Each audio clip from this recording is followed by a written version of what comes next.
मनुष्य की सोच संसार का सबसे गहन या कहो सबसे कठिन भाग है। कब क्या होने के पश्चात ये मन क्या सोच बैठेगा, ये कहना असंभव है। और यही सोच कई बार हमारे मन में हीन की भावना ले आती है। हम सदा हमसे ऊपर की श्रेणी के व्यक्तियों को देखते हैं, उनके जीवन का विश्लेषण करते हैं और फिर स्वयं को हीन समझ लेते हैं। इसके पास इतना धन है, इसके पास कितना बल है, और मेरे पास कुछ भी नहीं। मैं कितना हीन व्यक्ति हूं, संसार के लिए मैं कुछ भी नहीं। होता है ना ऐसा, किंतु ऐसा नहीं है। आपके पास भी बहुत कुछ है, पलट के देखिए। किसी भूखे व्यक्ति को केवल एक रोटी मिल जाए तो भले ही दूसरों के लिए वो अन्न का दाना होगा, किंतु उसके लिए वो भोज से कम नहीं। इसलिए जब भी मन में हीन भावना जागे, अपनों की ओर देखिए, उनकी ओर पलटिए। आपको विश्वास हो जाएगा कि भले ही आप ये मानते हो कि इस संसार के लिए आप कुछ नहीं है, कुछ लोगों के लिए आप संपूर्ण संसार है।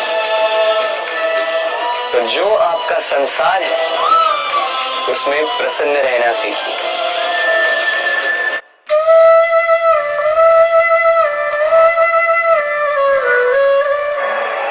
असमंजस में होंगे ना कि मैं क्या कर रहा हूं, क्या लिख रहा हूं, देखना चाहेंगे? अब आप सोच रहे होंगे कि मैं माटी पे माटी क्यों लिख रहा हूं। इसके पीछे एक बड़ा कारण, किंतु वो बताने से पूर्व तनिक मुझे पानी पे पानी तो लिखने दीजिए।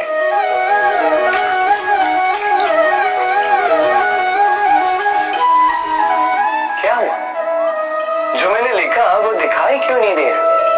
तो ये रहा आपके पहले प्रश्न का उत्तर।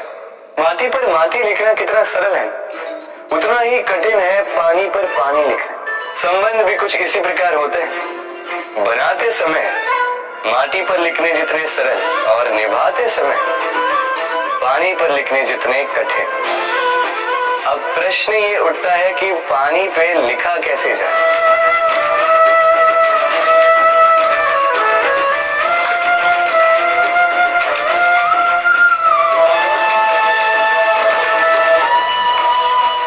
इस प्रकार ये पाषाण जल की सतह से होते हुए जल में समा गए। ठीक इसी प्रकार हमें संबंधों को भी निभाना है। इस पाषाण की भांति निष्ठा से गहराई में जाओ, संबंध कभी नहीं बिखरेंगे। ग्रंथों में लिखा गया है कि यदि मनुष्य मौन रहना सीख ले तो उसकी अधिकांश समस्याएं स्वयं ही समाप्त हो जाती।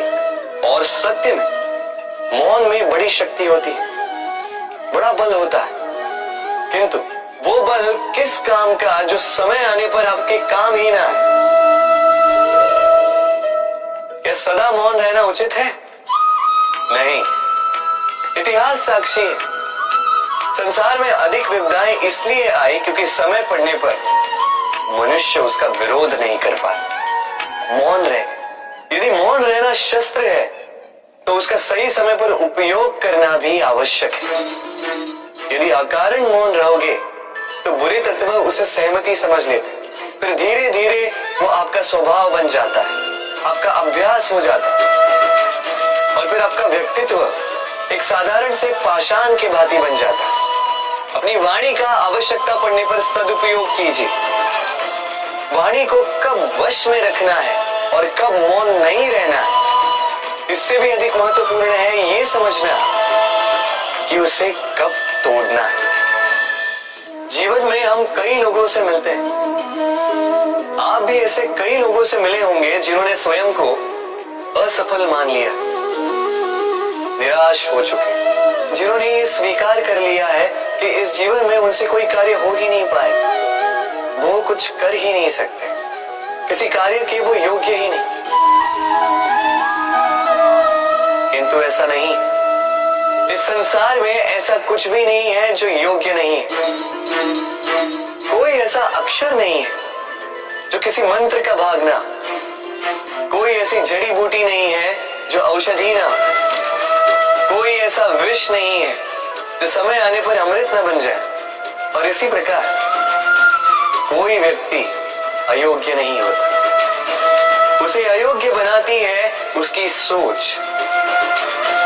इसलिए स्वयं को जानो, जान जाओगे कि आप क्या। अपने अंतर्मन को जगाएं। आप देखेंगे कि जिस संसार की नींव ही बनी है आशा से, उस संसार में निराशा, हताशा और हार जैसा कोई भाव अस्तित्व ही नहीं रखता। यदा यदा हि धर्मस्य ग्लानिर्भवति भारत अभ्युत्थानम् अधर्मस्य तदात्मानं सृजाम्यहम्। जब जब धरती पर पाप बढ़ता है, धर्म की हानि होती है, तब तब मैं आता।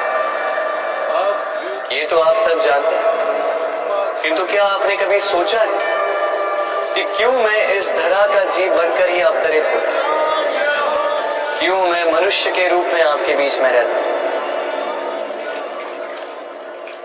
आज बताता हूं। संसार में पाप और पुण्य संतुलन में चलते हैं, किंतु जब पाप सीमा से आगे बढ़ जाता है, मुझे आना ही होता।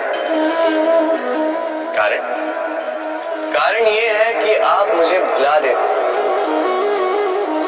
चौकिए मन, मैं आप ही में बसता हूं। बस आप स्वयं के भीतर बसे परमात्मा को भूलने लगते हैं। इसलिए मुझे आना पड़ता है आपको ये बताने कि सारी शक्ति आप में ही समाहित है।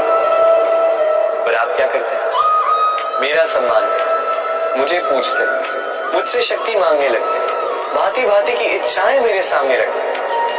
मुझे आपकी श्रद्धा से कोई आपत्ति नहीं। मुझे आपत्ति है उस भाव से जो आपको दुर्बल बनाता। परमात्मा में श्रद्धा रखिए, किंतु स्वयं की आत्मा पर भी विश्वास कीजिए, क्योंकि इस संसार में ऐसा कुछ भी नहीं है जो आप नहीं कर सकते।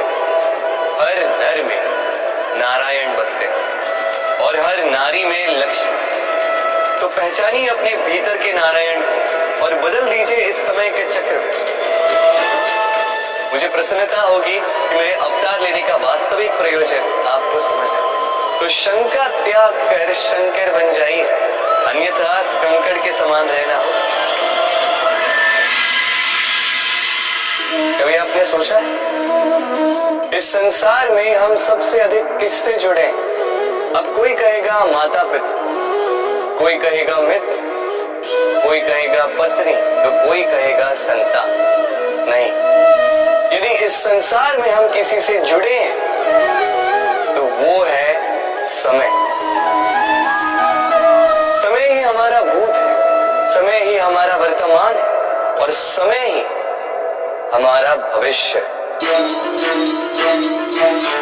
और हम क्या करते हैं? सबसे अधिक जुड़े समय को, सबसे बहुमूल्य संपत्ति को हम नष्ट कर देते हैं। कोई भविष्य के ऊंचे सपनों को बुनता है, कोई बीते कल को कोसता है, किंतु तनिक सोचिए, बीता कल आपके सोच विचार करने से बदलने नहीं वाले। और भविष्य के विषय में सोच विचार करके यदि आप अपना वर्तमान नष्ट कर देते हैं तो आपका भविष्य भी बीते कल की भांति ही होगा। इसलिए आज के विषय में सोचिए, उसे उत्तम बनाएं। आपका भूतकाल और आपका भविष्य अपने आप उत्तम हो जाए। अक्सर आपके बड़े बूढ़ों ने आपसे कहा होगा कि ये संसार दुख का मूल है और ईश्वर भक्ति उस दोष से दूर जाने का मार्ग है। किंतु सोचिए, यदि ये संसार दुख का सागर होता तो क्या नियति आपको यहाँ पर जन्म लेने देती? क्या ईश्वर यहाँ पर अवतार लेते? जब समस्याओं पर हमारा वश नहीं चलता, हम आरोप लगाते हैं इस संसार। यहाँ के लोगों सोचते हैं कि काश मैं यहाँ पे आया ही ना। एक किसान बंजर धरती पर जाता है और अपने परिश्रम से उसे लहलहाते खेत में परिवर्तित करता है।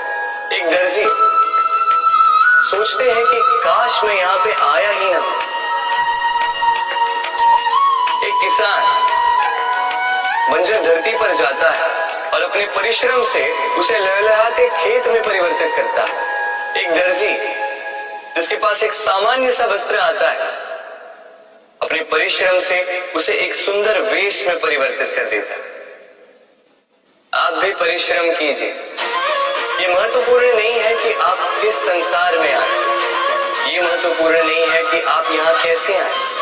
यदि कुछ महत्वपूर्ण है तो वो ये है कि जब आप गए तब आप इस संसार को कैसा छोड़कर गए। तो ये सोचकर जिए कि जो किसी के लिए नरक है उसे किसी का स्वर्ग बना के निकलोगे तो आपका जीवन और आपका संसार दोनों धन्य हो जाएंगे। राधे राधे।